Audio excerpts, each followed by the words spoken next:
Hello and welcome to We Never Met, the podcast where I have interesting strangers on every week. Today we have Kristen Best, artist, illustrator, entrepreneur. There's a lot of categories I feel like that you'd fall into. And so to give people like a little background on what you do, how would you explain, I guess, to someone what you do on a daily basis? Yeah, I mean, I guess my main job is graphic designer. That's my main role that I take on. As of lately, I've been getting more into illustration, which has kind of like taken obviously a bigger role in my client work, but also it's just kind of like what I've been doing for fun and as a way to express myself. So yeah, and also creative director, art director, entrepreneur, as you said, which feels weird to say still, but is what it is. But it's true. Yeah. Yeah, apparently. That's pretty much the gist of it. When did you start like experimenting in like drawing, illustrating? How were you a young person, or did it come later on in life that you started enjoying it? I think most kids draw, I think, that's not a unique thing. I definitely, drew as a kid. My mom loves to tell me that I always said I wanted to be an artist when I grew up. Wow. But I, of course, don't remember that. I actually didn't start drawing as an adult until like 3 or 4 years ago. Oh, wow. Yeah. And I was a graphic designer before that. And I think that that's kind of like the backwards way to do it. So not too long ago, actually.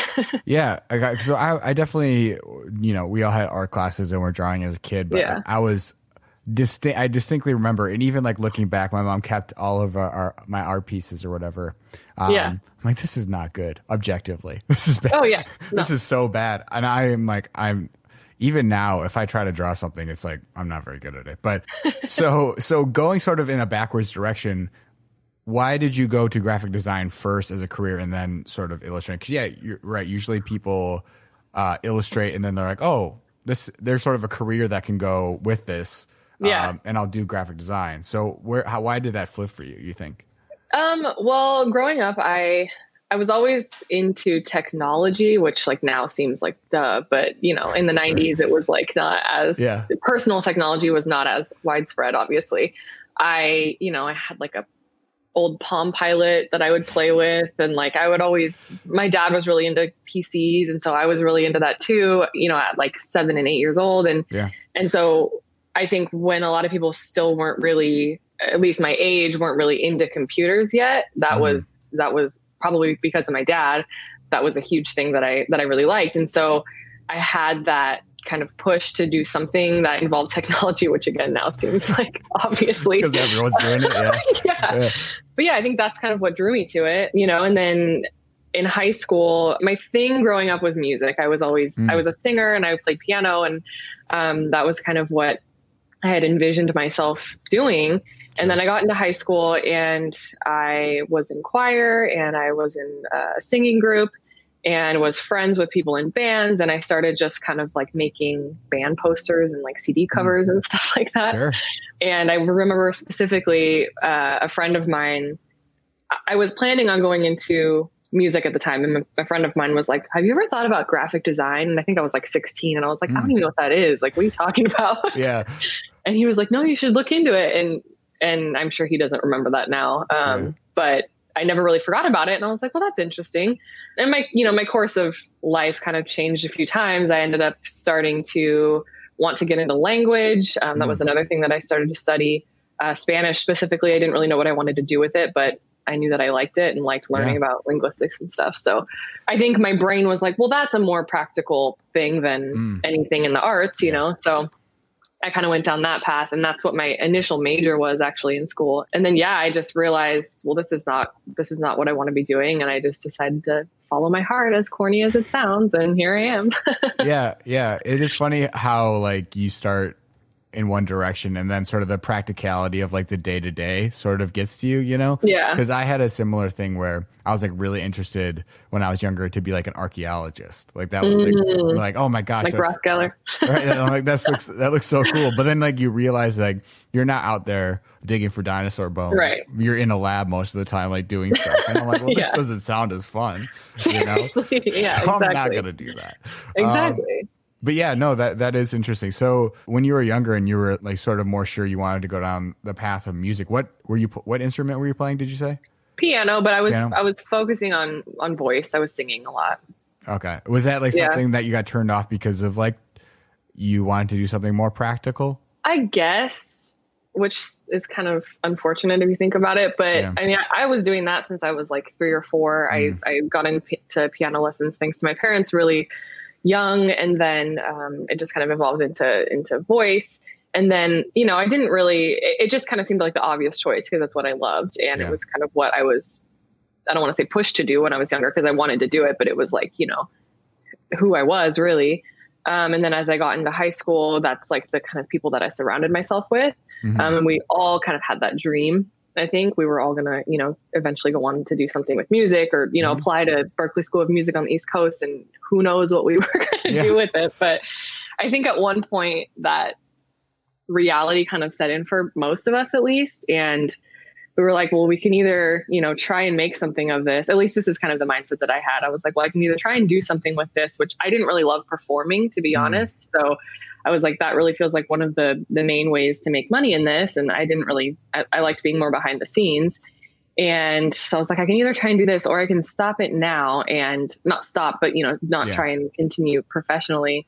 And then hopefully keep that as like a hobby and a love. Cause I feel like once you go down that road trying to make money, it kind of can get difficult. But so then, you know, just tried to figure out, I think I've been lucky in the sense that there's so many things that I love to do. I was never like, oh, I have no idea what to possibly do. There's a lot of things that I love doing. So it ended up being not too terrible of a decision to make. Yeah. You could sing behind a curtain or something. I started a trend of like, you can't see who this is, but I have a voice. Right. Something like that. Some performance art. But were your parents like into that idea though? Like when you were young, 'cause there's sort of a parallel with a lot of people where even sometimes when their parents are like, yeah, you should do artistic things, like do it as a hobby though. Like, let's be real. Like, let's not like do it as a job. Totally. No, actually my parents and my family as a whole has always been so supportive of anything that I wanted to do in the arts whatsoever. So when I wanted to pursue music, they were like, please do whatever you want to do. We will support you. Yeah. And then same with design. I mean, I think that's part of the reason that I have felt like it was always an option because they never made it seem like it wasn't an option. You know, it was kind of like, they'll support me no matter what. And it was never like, oh, are you sure that's going to be fruitful? They were like, even when, you know, their friends or other people in their circle or other people in the family or whatever expressed any sort of, you know, concern for it, which maybe they did, maybe they didn't. I don't know. It never got back to me, which I really appreciate. And I feel like that's something that a lot of people don't really get to have. You know, I think a lot of the times that voice, whether it's in the back of your head or somebody that you trust the opinion of, gets to you and then kind of can break you down and not allow you to keep moving forward. So yeah, definitely grateful to my family and my parents and my husband too. We've been together for 10 years. So I was 18 when I met him. So he, you know, obviously had a huge role in that as well, in terms of supporting me and never even questioning like whether or not this was something I should continue to do. So yeah. Cause I feel like we're in a similar, how old are you? Or we're in a similar generation? 28. Okay. I'm 29. So yeah, I felt like growing up and talking to a lot of people that are around this age, it's like, we grew up in an interesting time because like our parents were like very much from their parents told to do like a certain thing that was more practical and like make money. And then we had a sort of generational thing where we were told by our parents to do that sort of stuff, or a lot of people were. Yeah. But they had this like internal struggle of like, I don't really know if I want to do that though. Totally. And so it was like this weird time of like, cause I grew up not really, no one telling me like I do video work and stuff like that. And so no one was like, yeah, this is a job. Like you can do this as a career, and arts in general. Like, either you're an art teacher or you don't do it, basically. Totally. Yeah. So it was a very weird time of like, as I got older, it seemed more and more accessible and like available to do it. But yeah, when I was younger, I was like, I didn't hear from any teachers or any guidance counselors or anybody like that you could get into the arts field and do it as an actual job. Yeah. I mean, honestly, from teachers and stuff, I didn't really either. I think And I think my parents didn't really know. I think that they were just like, yes, please, Fingers we crossed. would support you. But, Yeah. you know, probably behind the scenes, they were like, shit, like, hopefully no. hopefully it works out. Yeah. Otherwise, you know, she's moving back in or whatever they were thinking. Yeah, I think, and it is interesting because, you know, my dad worked for, you know, an electric company growing up, very steady, stable job that, you know, I knew he grew to love it, but it definitely wasn't like a passion. It wasn't like, oh, I love this and I'm gonna, you know, continue with it.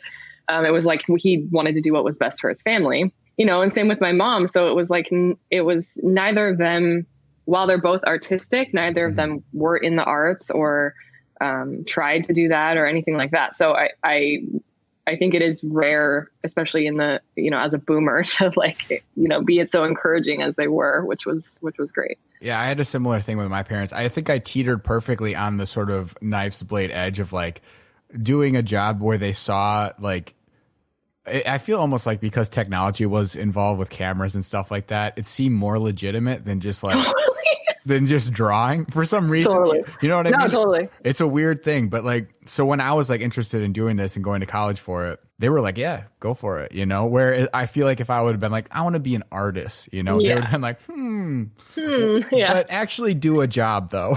You can be an artist on the side. On the side. Yeah. Yeah. With that, then when you started doing graphic design, because I'm assuming that was more for like companies and stuff, and like you were working in more, or is that true? Like more of a corporate environment? I never got a like traditional graphic design job. I graduated from San Francisco State in 2015 and then had the privilege of being able to move back in with my parents for, I think it was 6 months. And I think I had applied for maybe like 3 or 4 jobs back in Sonoma County in California, where I grew up. And I think I got offered one of them, and I don't know, nothing ever felt right, which again is an immense privilege because I know a lot of people would have had to just like take the job, you know, sure. Which I would have done. But I think also my now husband has always had an entrepreneurial spirit. And so he definitely encouraged me, like, I think you could just give it a shot, you know, which to this day has been a source of imposter syndrome for me, because I still feel like there's things that I missed out on, I guess, from not like having a typical agency job or being an in-house designer anywhere. Less so now. It's starting to go away as I, you know, I mean, it's been 5 years, so I hope it goes away pretty soon. But yeah, I mean, I think most of my classmates that I went to college with, if they continued into design, they got a traditional job. And so I feel like I always kind of felt like an outlier in that sense, which it did take a while. I mean, it took a couple years to get consistent, you know, and so that's why, you know, having the first 6 months to be at my parents' house, where I was able to just kind of like have spotty random clients until I could really build it up and get it going, was awesome. Yeah, because I was curious about the fact, like, doing it that way, since you are sort of doing graphic design and stuff for clients specifically, when you did start drawing and illustrating, how did you like get into like, I guess, what your style would be, or like, you know what I mean? More independent of like outside criticism, or I don't know, whatever you want to call it, from, because you're submitting like this graphic design work to clients who have critiques and stuff and want things changed. So yeah, how did that work with was it more just like you were just, oh, I want to draw and illustrate for fun and then just sort of see where that goes? I wanted to teach myself to draw because I felt like it was a skill that a lot of my peers had that I didn't have. Plain and simple. I think that, you know, like I said, like we were talking about earlier, a lot of graphic designers started off as artists, you know, and then we're like, oh, this is like the practical version of, which honestly, they couldn't be more different. But, you know, at the time people are like, oh, this is the practical way to make money and what I want to be doing. You know, most of my classmates were amazing artists, and I just was over here drawing stick figures, and I'm like, well, you know, I can put together a layout and like pick out some typefaces, but like, I can't draw for shit. So, you know, it got to the point where I was like, I just want to learn this. I want to have it in my arsenal. And I didn't know if I was going to like it or not. I mean, I knew I liked it as a kid, but again, everyone likes it as a kid until you, you know, build up that wall for yourself and are like, I'm bad at this. And I'm like, can't do it anymore, you know? Yeah. So I think that the first, I don't know why I started with flowers, but I remember that was like the first thing I tried to teach myself how to draw. I bought this book. I think it was called like Modern. Oh man, I should have I should have looked it up before I before I got on here. I don't know, something about modern flowers. Okay. And how to draw modern florals or something. I don't know. It's very trendy in 2016. And so that's what I started drawing. And I was trying to draw like line art flowers. And I remember specifically the first time I drew a flower where I was like, whoa, that actually kind of looks like a flower. Yeah. And I think that's honestly what kept me going is like seeing the small amounts of progress of like, oh, I can do something that looks really bad for a long time. And then eventually it kind of looks okay, Sure. Yeah. And that's still a huge barrier. But I think one of the main differences with illustration and with graphic design is that graphic design is almost always done within constraints of like, trying to, market to a specific target audience, right. So, what I do for one brand is going to look completely different than what I do for another brand. And I think a lot of times people are like, well, what's your style? Well, you can't really have a graphic design style because you have to kind of contort to the people that you're trying to communicate to, which is just natural for the industry. But with illustration, it's a little different. I think commercial illustrators, which, I don't consider myself first and foremost an illustrator in that sense. But I have a lot of friends that are, and I think commercial illustrators, they develop this style that ends up being what they sell themselves as, Right. So then art directors and, editorial people come to them and then we're like, we love your style for this particular piece. Right. And then you never really venture out from that style. That's what people are seeking you out for. Right. And that's not really what I've experienced. I think that I did develop a style, but it's mostly for my personal illustration work. And I think it's important for me to kind of keep that separate. Yeah, just because you can't really have a style for graphic design. So, right.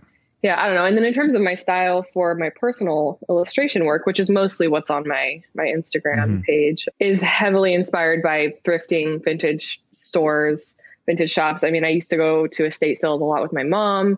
And just like, that experience of kind of finding old things and making something new out of them, the classic one man's trash is another man's treasure, Yeah. I think so. It's sort of like basically you as a graphic designer is different. They're like separate entities basically. Totally. But I think your illustration work is really great. Thank you. I love the style and like, what I noticed, like looking through your Instagram page, and this might be true or not, or unintentional or whatever, is that it's very like solo based. Like there's solo pieces, so it's like very, like one flower or like a solo person. You know what I mean? Right. Is that intentional or is that just something that sort of happened naturally? I think honestly, it's mostly a testament to my attention span. I think that when I'm creating for personal work, it's almost kind of like a meditative thing, and I don't. To try and put too many elements into one thing just kind of overrides that for me. Yeah. So in order to get into that, flow state, I have to be focusing on one specific thing. In my experience, at least in the people that follow my work, the small amount of people that do, I find that tends to be something that resonates more with people. It's like, it has a bigger impact, I think, rather than just having a scene or something with a lot of different elements to it. At least with the style that I like to create in, I've found that it can have a little bit of a bigger impact. And yeah, but I think, to be honest with you, I think it's mostly the state of mind that I'm in when I'm making it is just like a focus state and like a flow state. And I just have to kind of stay focused on one element. Yeah, no, I think that it's interesting though, because it is sort of reflective of how it feels when you're, at least for me, when you're looking at it, because it's like, I don't want like, I say that I'm looking to the right of me and there's like, I have like a city grid, but I don't want like super busy things like hanging up on my walls, Yeah. Like I want something that like you look at and you're like, oh, well it's sort of relaxing as well as interesting. Totally. So I feel like that comes through as well from a viewer standpoint. At least that's what I feel like. That's awesome. I love that. Yeah. And so that's super cool. With your illustrations then, is that something that you're trying to like grow, or like, is that just something still that's just becoming, you sort of talked about commercial illustrators. Is that ever a point you want to get to that point, or no, you just like to do it for fun? I mean, yes, the short answer is yes. I think I'm kind of at a crossroads because like we talked about with music, illustration has become this thing that I've grown to really love. And I am a little concerned that the more that I do it commercially, you know, the harder that line will be to draw. Right. No pun intended. But I think ultimately, yes, I obviously have done commercial illustration work and I love it. And it feels a lot less like work to me than graphic design does. Yeah. Not that that even really feels, I mean, I love it. So it's still work for sure. I think it also, like I can be on the couch drawing, you know, illustrating. Right. I don't have to be at my desk. I don't have to be as in a rigid environment that I have to be when I'm designing. So I think that's a huge thing too. And yeah, I mean, all in all, I do want to grow that. Absolutely. I go through phases where I'm like, I need to be drawing and posting and like, you know, doing all this stuff. And then I just exhaust myself, which I think everybody does that. It's just like, I can't be bothered to be on social media anymore. And then, and then I don't post for like a month and then it's like so hard to get back into it, you know? Yeah. But there's always that like hard balance when you do something that you like to do for a job where it's like, it's hard. How do I do more of this as a job, but also still do it for fun? It's like, it's hard to find time sometimes to do that. It really is. And it's also hard to find the mental space. I mean, like after I'm, you know, I've exhausted a lot of my creative energy during the day doing things for other people, it's so hard to find the creative energy to want to do it for myself. And also something that, you know, I think probably a lot of artists feel and maybe talk about, I'm not sure, but just to be completely honest, I find it really hard to sit down and just make something for fun without thinking about like, am I going to post this? Like, what are people going to think about it? Is it going to match my feed? Is it going to like, you know, because sometimes I just want to make something that's like hot pink, you know, and that will not look good on my Instagram, you know? Yeah. So it's like, I have all this stuff on my iPad that's just never seen the light of day. And that's kind of a hard thing to come to terms with. It's like, well, if I like it, should I be posting it? But then also there's this like necessary consistency that you have to have as an illustrator in order to be sought out. So it's an ever changing and evolving thing.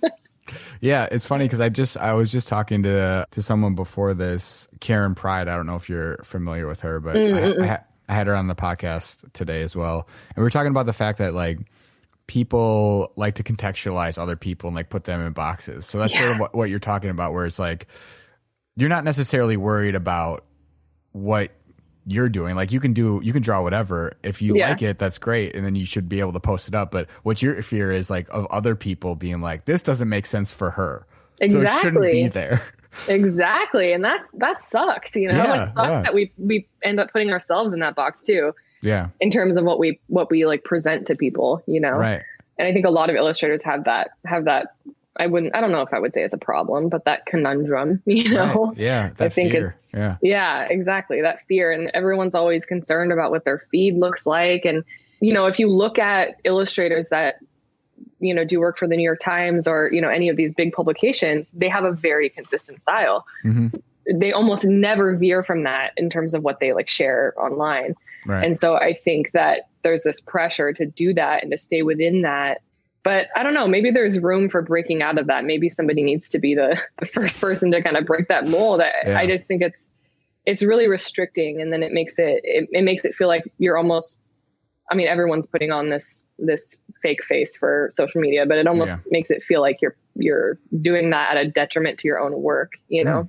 So yeah, no, I feel like, 'cause I've noticed with myself working on projects and stuff, when you're starting something from scratch and you have like no audience, it's like, I'm going to do whatever. It's like the wild, wild west, you know, like I don't care what I post as long as I'm having fun doing it. And then as your audience like escalates and as you get more and more eyes on you, then it's like the fear of like losing all of this and going back and starting from scratch again.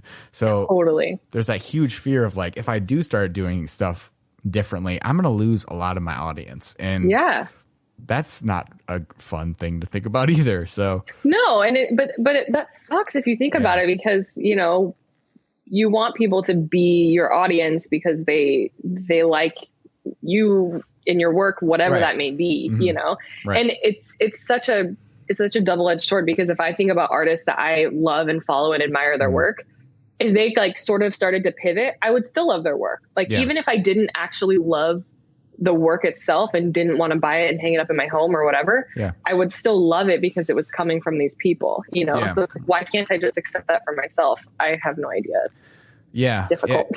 It's like we have this expectation of people that, you know, they grow and they change as they get older, and, you know, their interests change and their style changes and stuff, but we don't apply that to the careers and like hobbies, which is interesting to me. It's like, you have to stay the same in that, but you can grow as a person. Just don't change anything about your career or what you're doing. Exactly. Exactly. They're like, we need some sort of stability from you. This needs to make sense to me. So stop. Don't do anything wild. Exactly. Have people like, who was the first person that like bought something from you? Do you remember that? Like your first illustrative work or like your first piece? Do you remember like the first person that purchased something from you? I mean, honestly, I don't really sell. I have a Society 6 shop. I don't like promote it. I think I get like 33 cents a month in commissions from it. Nice. It's like definitely not my main thing. I'm sure the first person to buy anything for me was my mom. Oh, nice. I honestly, I don't remember that. I think because it hasn't really been my focus. I remember my first client for sure. Yeah. Do you get like commission work and stuff for illustration? I have been getting more, but again, that's not my main source of income. Sure. I do love it when I get that though. So if anybody's watching this and wants to have a commission, you know, just let me know. No, I do love it. I think there's so many stories attached to commissions, you know. One specific story that stands out to me that was recent that like just completely has stuck out as probably one of my favorite projects ever. This woman reached out to me on Instagram, and she had just purchased a house with her husband. And it was their first house together. But he is a Somalian refugee living in the UK. And I saw your post about this.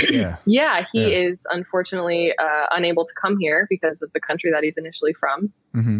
Which hopefully will change. That will change very soon. And I'm wearing blue to celebrate it. There you go. Yeah. And that story, essentially she wanted me to, I illustrated a picture of her house that she just purchased with her husband as like a gift that she will give to him when they can finally live together and be together. And that just like, you know, we all hear stories of things like of things like this, but it's different when you hear it from somebody directly and you can kind of feel the impact that it has on them. Yeah.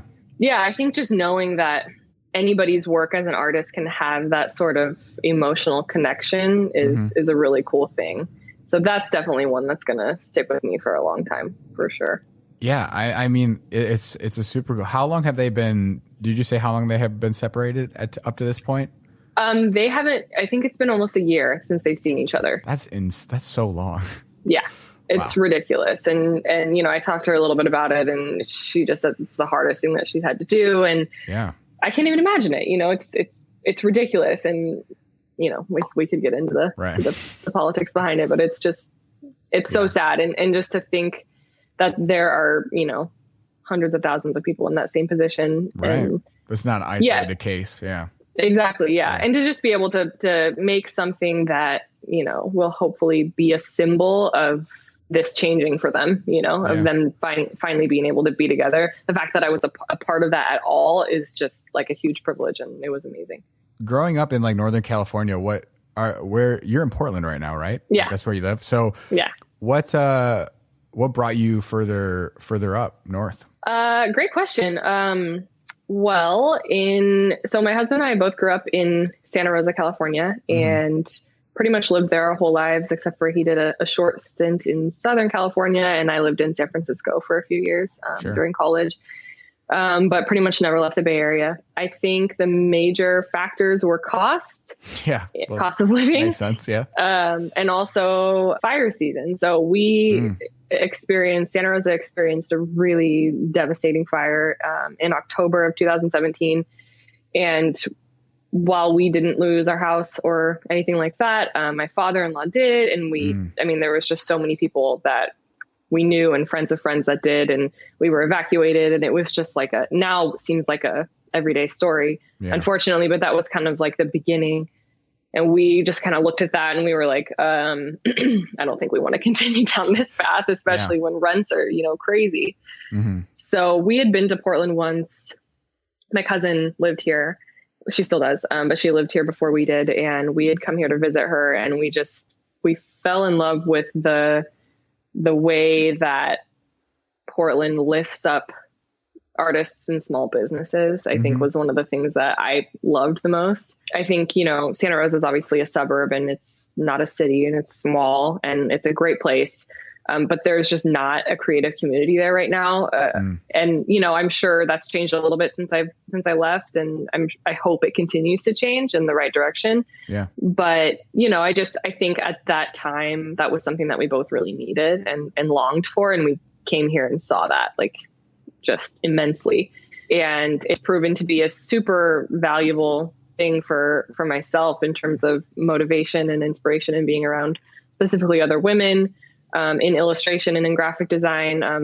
A friend of mine and I started a women in illustration group, which right before the pandemic. So we were doing like meetups and stuff at pubs. And then obviously, now it's like a Slack group, but we've done a couple like outdoor park things, but there's like, at least 30 women in that group. So it's just, it's so nice to be able to be around people physically that do something in the same realm of what you do. And, I just didn't get that in Sonoma County, and obviously San Francisco is just what would have been the closest option, but way too out of reach just for so many different reasons, and specifically cost of living. I look at houses like all over the US. It's just fun for me. But yeah, looking at San Francisco, it's like you can get like a dilapidated house for like $3 million, Yeah, it's crazy. It's not livable, but for some reason it's worth $3 million. It's very expensive to live there. Yeah. But where do you see because you have a creative agency, when you started doing that, like, how did that come together? Because you work with your sister-in-law, right, and your husband. Yeah. Was it just like one day you like, okay, let's just do this? We all have like different skills. It would be good together. How did that come about? I mean, yeah, that's pretty much it. We all just were like, well, we're doing this individually. Why not kind of just share the burden and do it together? My husband is a videographer and a web developer, and my sister-in-law is a photographer. So I feel like, our skills just kind of all complemented each other really nicely. Yeah. And we really started out doing more wedding focused things because, obviously in wine country, that's a huge thing. And so, I was doing like invitation design and that kind of thing. And Johnny still does, but was doing more wedding videography. And Melissa was doing and still is doing wedding photography. So that was kind of our initial adventure together. Sure. And it just kind of evolved. I mean, now with Sunnyside Creative Co., we do things for all different types of businesses, small local businesses and bigger businesses. And it's really just the three of us. I mean, we have contractors that we work with, but we are super small, and we just kind of like to keep it more family oriented. And we work really well together, which is a plus. I think we figured that out early on. And despite everybody saying, don't work with your family and friends, because it's like bound to fail. I feel like everybody says that. It's this, I don't know that I would say misconception, but we've had a much different experience than that. Sure. So sure. Yeah. It's just more dangerous, because if like things go awry, it's like, oh, well, we're married, so. Right. I know. Yeah, no, for sure. I mean, and there's a lot to be learned from it too. We're in the middle of filming a Skillshare course on how to start a business with family and friends. And it goes into a lot of like just detail on like giving feedback and receiving feedback and all the little nuances and how things are different when it's not just like a random coworker, Right. Yeah. Cause you can't really go home and be complaining like, can you believe what this guy said today? It's unreal. Oh, you're that guy. Oh, okay. I mean, I do that sometimes. Yeah. Can you believe what you said today? It's unreal. Yeah. So I definitely could see that. So where can people find more about like you and what you're doing, both on like the creative agency side as well as like personally? Personally, my Instagram page is definitely the best place. My Instagram is at kb.kb. And I mean, I post all kinds of stuff on there, and sometimes I'm active and then sometimes I'm not, but I don't really hold back in terms of posting things that I believe in and think are important. And it's definitely not just an art Instagram, but I think that's a really good way to get to know me. And in terms of more like the agency side of things, we currently do not have a social media presence because I feel like we all have our individual Instagrams and social media, and it's just like a lot. So as we continue to grow, that's something that we're in the process of getting together. And it's just kind of been like, we've been lucky enough to have enough work to where we're like, don't really have the time to grow these other aspects of it, which is kind of like a snowball effect. But we're getting to the point where we're finding that it needs to be a priority. So soon we'll be online. Sure. And that's sunnysidecreativeco.com, right? That would be the website. Yep. Okay. Yep, that's it. That's and if you want commissions, reach out because she's ready for them. She's ready for them now. But once again, I really think your art and your work is amazing. So thank you so much for coming on and being on the podcast. Yeah, thanks so much for having me. It was awesome.